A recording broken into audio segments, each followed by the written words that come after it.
Money itself is neutral, right? Money is a tool, it's an amplifier.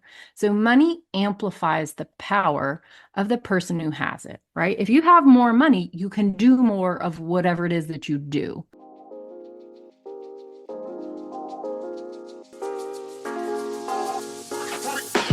Welcome to the Sunlight Podcast. In this show, we're talking about taxes, money, and careers for self-employed people who have a big vision for changing the world with their work.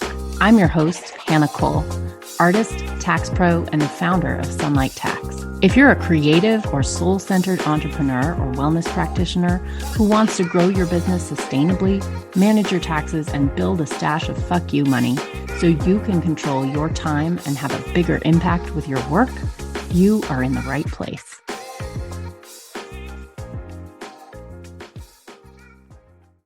Hey, beautiful. Welcome. So nice to be with you this morning. I just had a little kind of run-in with with my own money mindset stuff this morning. And honestly, it wasn't that bad, but it definitely brought up a little bit of feelings for me. And I was like, oh, this doesn't feel the way it used to feel. And that was major progress. But I wanted to share this story with you because you may experience things like this. I think when you're running a business, especially if you have to invoice people, if you have to choose what you're going to charge for your product or your services, that stuff just brings up your demons, right? And I am going to talk today on this podcast with you about how money is neutral. And this is true, but that doesn't mean that you don't have a lot of feelings that go alongside it and get pulled up, right? Money is your relationship with your father. Money is your fights with your partner. Money is how society sees and values you. So, of course, money feels incredibly, incredibly loaded. And navigating how you manage money and also feel around money is challenging. So I really want to be here to witness that with you today and to tell you that I too am human and experience these things, but also that they used to be really debilitating for me. And now they're more like that level, like no big deal, moving on, right? So that's huge progress. So it is possible. So here's what happened this morning.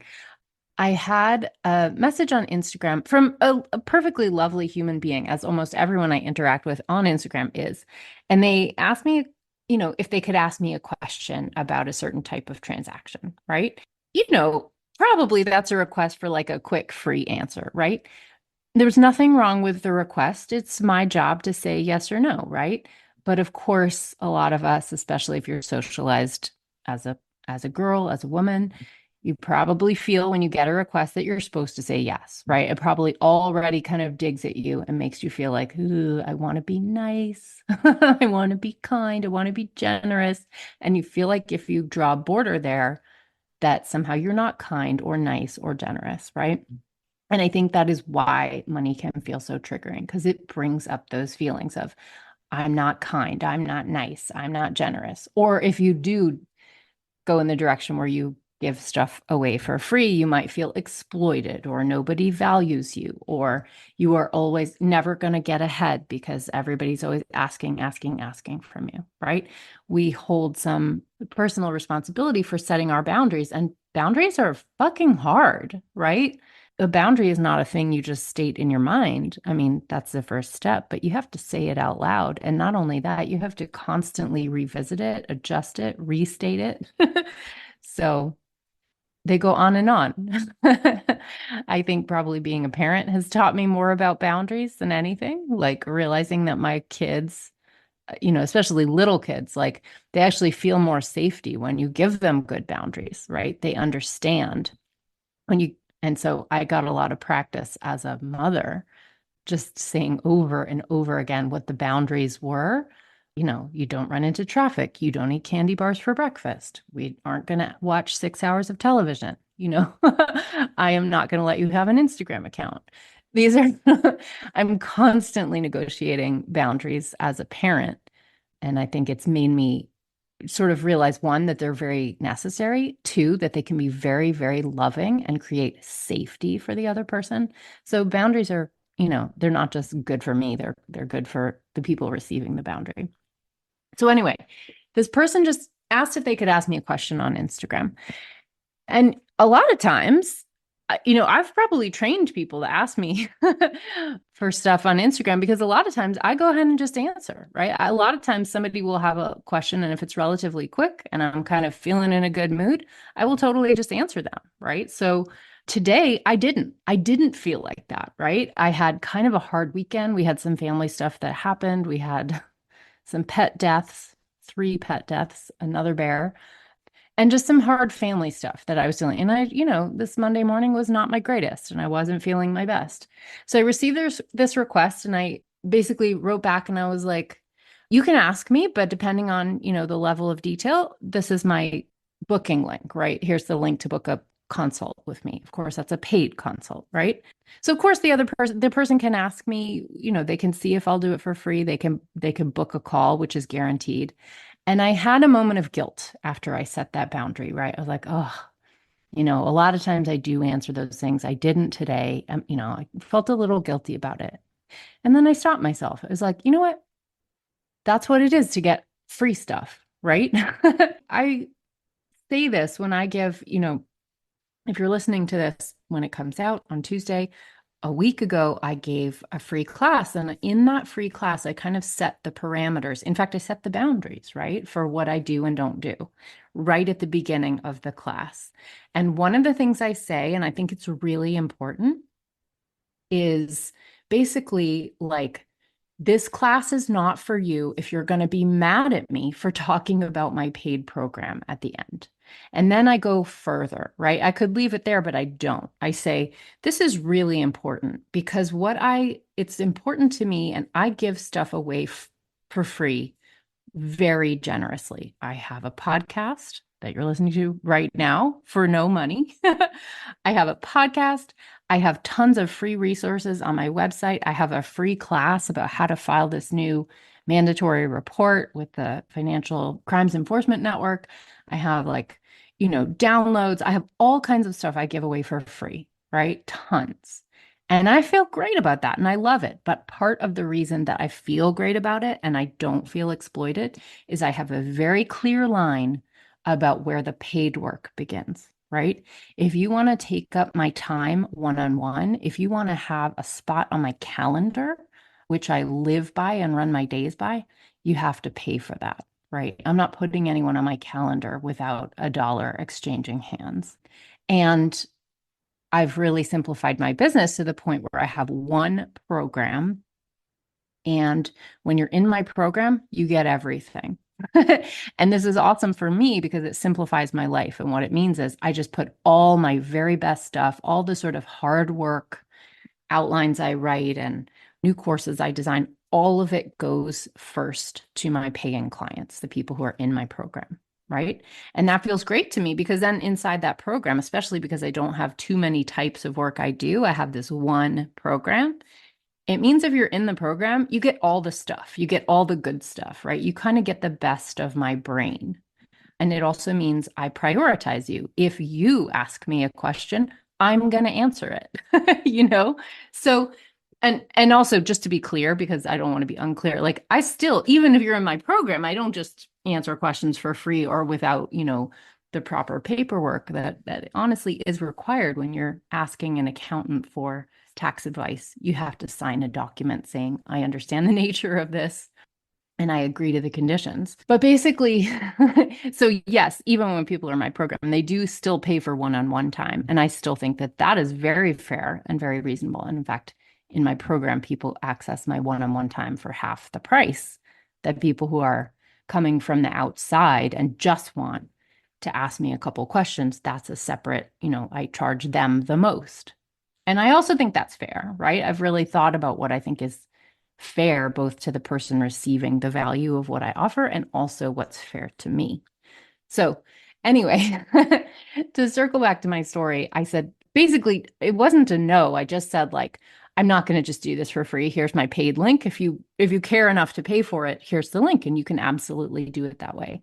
And I think the distinction that made me really think about is like, when you're getting free stuff, you got to work on my terms. You're going to do it on my timeline when I feel like getting back to you, what is easy for me to deliver, what I kind of feel like talking about in that moment. And if I don't feel like it because I had a really rough weekend, for example, I'm going to say no, right? And that is free stuff. And I don't think anybody needs to feel guilty or bad for taking advantage of free things that somebody is like generously and happily putting forth in the world, nor should any of you who've like enjoyed my podcasts and my downloads and never joined my program. That's fine.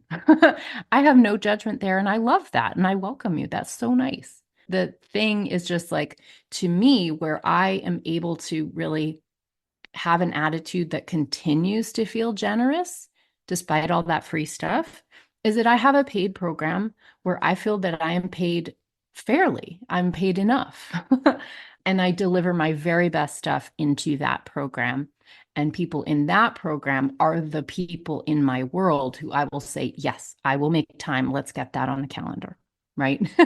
And so that is more on your timeline, on your, talk about exactly what you want to talk about on your timeline, on your schedule, because you're paying, right? So that's kind of where I put the line in my own business. And it's helped me. It's helped me a lot feel really good about what I offer, both when it's free and when it's paid, and kind of know the difference. And that clarity between the two has it just allowed me to not feel guilt when I say no. Or I'm not even saying no, I'm just saying not without dollars, right? Not for free. So I think that's fair. I think that's good. So I have a couple kind of takeaways I want to leave you with. I want to end this episode telling you what I think are the three keys to shifting your mindset when it comes to money. So stay tuned for that. I think that's really interesting. But I want to talk first, before we talk about how to shift it, I just want to talk about why I think so many of us who do work that we really love, that we really value and feel passionate about, why so many of us in particular get stuck in these mindset traps around money. And I think it's this. I think, you know, I think and I know what is true is that money itself is neutral, right? Money is a tool, it's an amplifier. So money amplifies the power of the person who has it, right? If you have more money, you can do more of whatever it is that you do.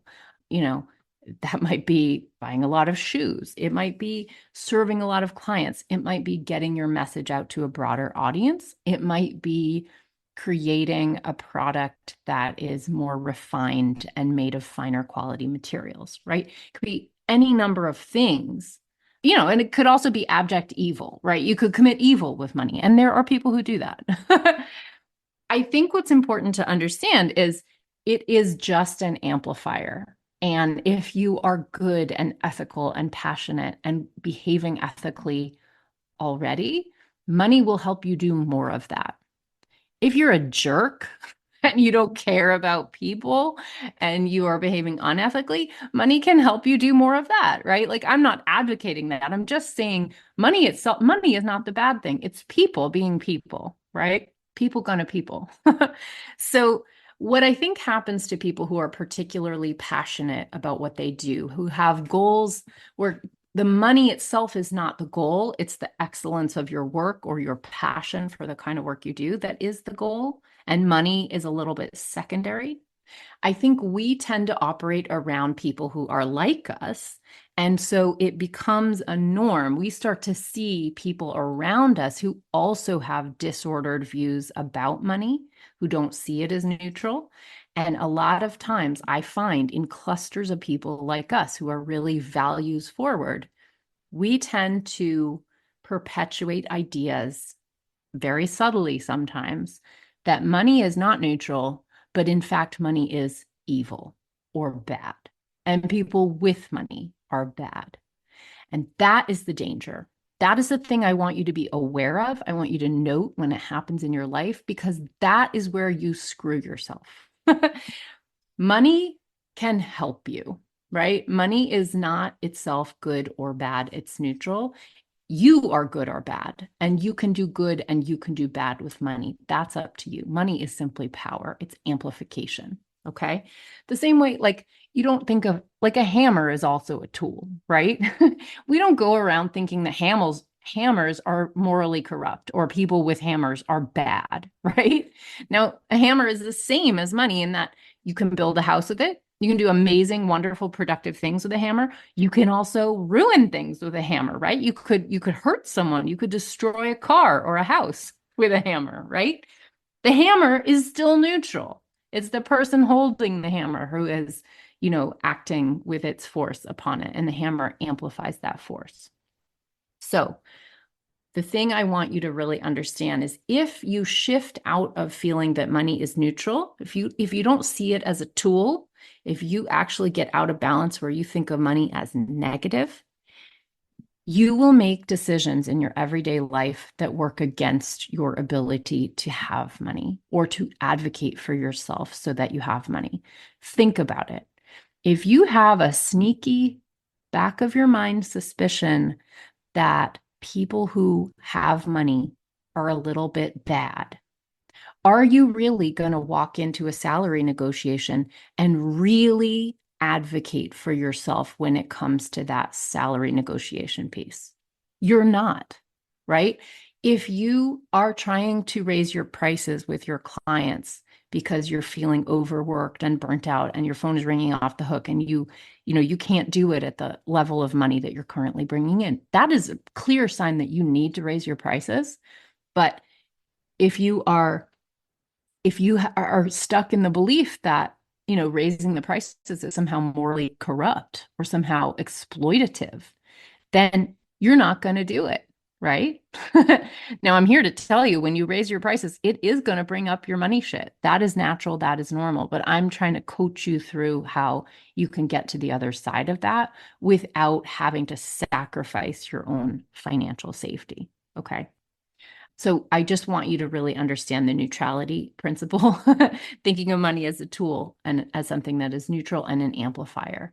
And in fact, and here I will say women, but this includes non-binary people, whoever you are, but women in particular, when there is good research about salary negotiations that shows that women are much better for advocating for other people than for themselves. And there is some research that shows that when women step into a salary negotiation and do a visualization exercise beforehand, where they think about the people in their life who depend on them and what money could do to help those people, that those women do a better job at advocating for a higher salary and that they get the higher salary, right? So if you want a little shortcut, money mindset work takes work. You need therapy maybe. It's hard, but if you want a little quick shortcut, the next time you were thinking about maxing out your IRA or raising your prices with your clients or walking into a salary negotiation, picture the people who depend on you, right? Maybe it's your aging mother. Maybe it is your pets. Maybe it is your children. Maybe it's your partner. What could you do? What good could you do in the world for those people who you love if you had more money? And that's what I want you to think about. So now I just want to leave you with my 3 keys to shifting your money mindset. And I teach this to the people who are in my program, Money Bootcamp, but these are hard-won skills. And I think I say this from a place of having really seen a lot of patterns repeat and repeat and repeat when it comes to creative and visionary and ethical people who are running small business or working for themselves. And so this is my distilled wisdom for you about how to shift through to the more productive side of a good money mindset. Number 1, forgive yourself. Number 1, you have made mistakes in the past with your money. I have also made mistakes in the past with my money. In fact, some of them so embarrassing and horrific that I still can feel shame. Like losing $7,000. Like I lost all the money I had in a CD one time because I didn't bother to change my address when I moved. I didn't fill out any change of address forms. And the bank was trying to contact me because it had been sold to another bank. And then that bank even got sold to another bank. And the bank simply couldn't find me. And I lost the money. I just lost all my savings So there's one terrible screw up. And the fact is, like, when I think about that, I feel so much shame. I feel it's just so awful to think about that terrible, stupid mistake.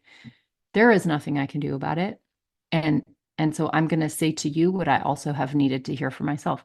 You just have to forgive yourself. You cannot change the past. Start now. Just start now, right? So forgive yourself. There's no one who gets through their 20s without doing some stupid shit with their money, myself very much included. And I just gave you a mortifying example. So forgive yourself. You get better at things over time. Number 2, and it's related. Money is a skill and you just have to learn it, right? You didn't come out of the womb knowing what a solo 401k is or the difference between a Roth and a traditional IRA, right? These are just things. These are just terminology, right? You just have to learn them and you just have to kind of develop the skill. And actually, as with any skill, when you practice over time, you get better at it. Okay. This is part of the reason most of us, when we're young and handling money for the first time, make really stupid mistakes, like myself. And this is also why people, as they age and as they get more experience in life and they experience one too many overdraft fees and stressful moments financially, we get better at handling money. So I want you also to recognize it's just a skill and it's a skill you can learn. I mean, also, P.S., I made a whole program that is literally built to teach you those skills. So that is a very solvable problem. And I'm really proud to tell you, I will put a link to my program in the show notes because those skills are very learnable. And I have literally taken all my pain and all my mistakes with money and turned them into a program for you. So you don't have to make the mistakes and feel the pain that I have. And number 3, the one I want to leave you with is just forget perfection. Just aim for improvement, right? Perfection is an impossible standard. You will never make it. You will never meet it. But improvement is absolutely possible. And in fact, it's how we learn. So this actually loops back to point number 2, that money is a skill and skills improve with practice. Improvement is inevitable if you keep repeating things, right? If you pay quarterly taxes every quarter, once you've been paying for about 2 years, you will have had 8 times where you've paid your quarterly taxes and 2 tax returns where you've gotten to look at the tax return and like reconcile and see, okay, I overshot it this year. I undershot it this year. I think I get how to adjust it now, right? 2 years. In 2 years, you could be completely awesome at paying quarterlies. Frankly, you can be faster than that, but it's the repetition that makes you good at it. And so don't worry about getting it right the first time. Just get started, forget perfection, and aim for improvement. All right. I hope that has been helpful for you. I want to make it clear that I definitely do not try to teach you these things from a position of like, I'm perfect and I've got it all figured out. Honestly, the position that I'm teaching you from is I really screwed up so much of this so badly, so painfully that I really want to spare you that pain. So that is really the place that I'm coming to you from. And I hope that is helpful to you.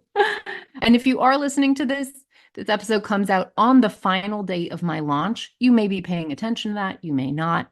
That's totally fine either way. Like I said, enjoy all my free stuff or join the big program and get everything that I offer, like free tax updates throughout the year, which is going to be really important this year because the Tax Cuts and Jobs Act provisions expire in 2025. So whoever we end up electing this presidential cycle is going to shift the tax code pretty dramatically. So lots of tax updates coming this year. So anyway, if you want to sort of learn more about my program, Money Bootcamp, I will put a link in the show notes. You are very welcome to join. And if not, I welcome you here as well. Thanks for joining me today. I will see you on the next one. Bye. Thank you for listening. If you like the show, be sure to subscribe, leave a review. It really helps, and share it with a friend. I'm so grateful. This podcast is for education and entertainment only. Nothing in this episode should be taken as individual tax or financial advice. You can find all the tools, books, and links we reference at sunlighttax.com/podcast.